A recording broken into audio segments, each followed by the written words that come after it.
people don't think about that stuff. And they say, oh, I'm paying only $25 a month.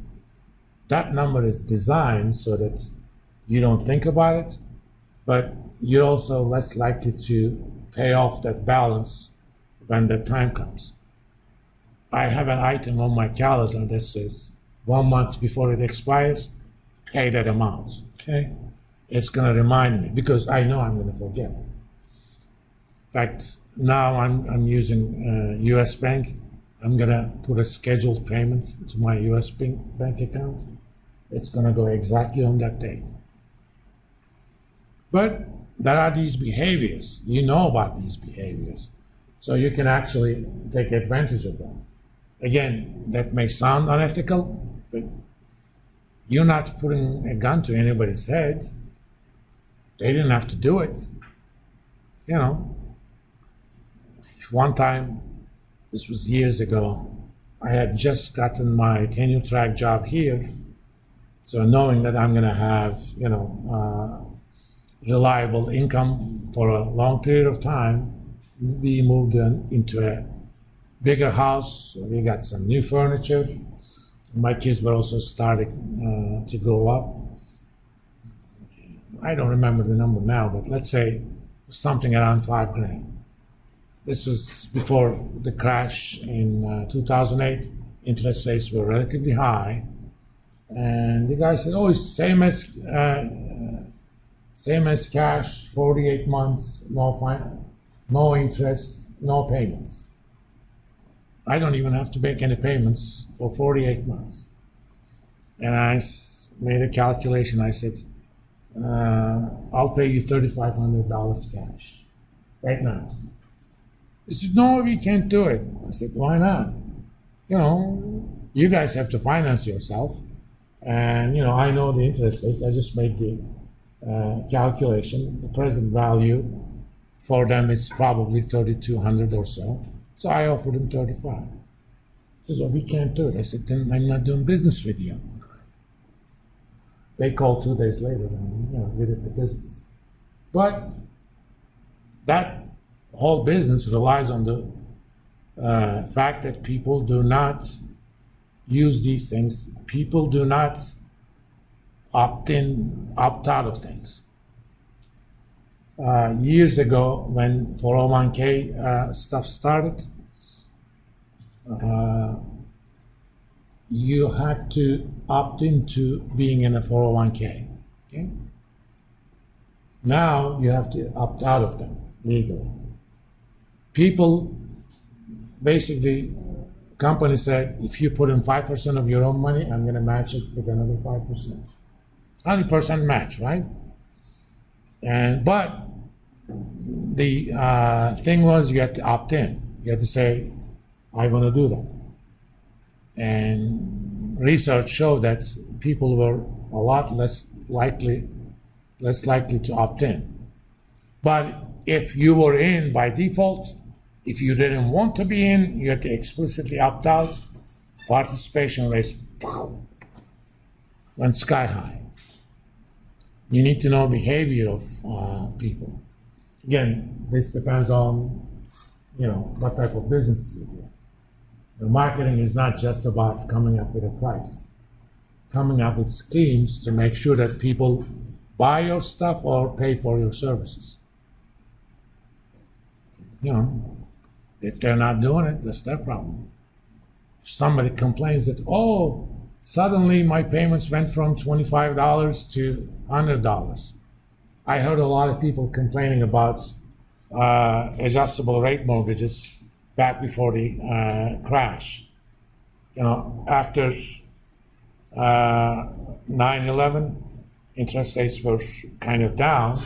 There were a lot of mortgages. People bought them on adjustable rates.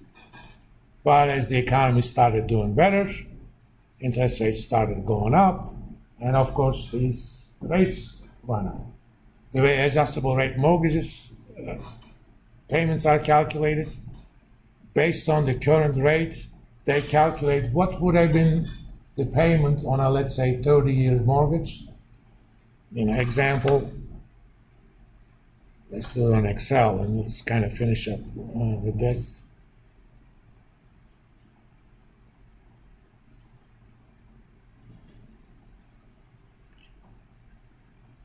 For example, when my ex bought that place, she got a 287 mortgage. So based on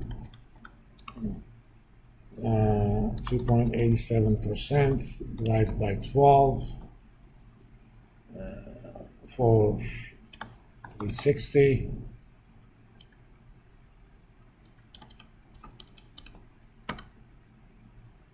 The mortgage part of the payment would be $1,650. Okay. There's also insurance, tax, and stuff, but just the mortgage payment would be that. Right now, let's say she would have gotten $787. That's $2,900. Now, suppose you got an adjustable rate mortgage, and your rate got adjusted from $287 to $787. Your payment went from $1,650 to $2,900. And people typically, when they buy adjustable rate kind of stuff, they buy enough house so that they can afford the payment then. The trouble is, when the interest rates go up, they can't afford the payment at that point, which means they default on the loan. But they started complaining, oh, it went from $1,650 to $2,900, how can I afford it? Well, you should have thought about that. It's called adjustable. That means it's going to go up, or it could go up. When we got that loan for my ex, the Fed funds rate was 0. Okay? You know that unless you're in Europe, that wasn't going to go negative. I mean, that sort of stuff went negative in Europe. But even the lowest negative it went was negative 75 basis points in Europe. Even if it goes down from there, there's a certain limit to it. But if it goes up, sky is the limit. Right now it's 525. And this Wednesday it probably won't increase, but there's a good chance we're going to have a 25 basis points increase either in December or January. So it'll be 550. Example, back in 2015, I got a home equity loan that was based on prime. One of them was prime minus 1, the other was prime plus 1. But prime those days was 325. Now it's 850. I'm paying a higher interest rate. But I knew exactly what I was getting into. So I'm not complaining. Think about it. Your typically home equity loans are the first 10 years, interest-only loans. So I was paying a total of maybe $400, $500 a month on both loans. Now I'm paying $750. But I knew that was possible, so I'm not complaining. But had I borrowed instead of $100,000, I had equity up to $350 at that point. Had I borrowed $350, multiply that by $350, I would have paid about $1,500 extra a month. I can't afford that. If that was the case, I would have had to default on my credit card loans or default on the loan. That's because I borrowed too much. But people have these behavioral issues. When you develop a business, you need to know about these things and take advantage of them. And there is nothing ethically wrong with them. You're telling these people, if interest rates go up, it's going to go up. You buy a gym membership if you don't, or, you sell season tickets, right? Why do you think season tickets are a lot more cheaper per game compared to individual games? Because a lot of these guys end up not going to the game. So you basically guarantee yourself, let's assume that it's an NBA team, 41 game sales instead of trying to sell each game.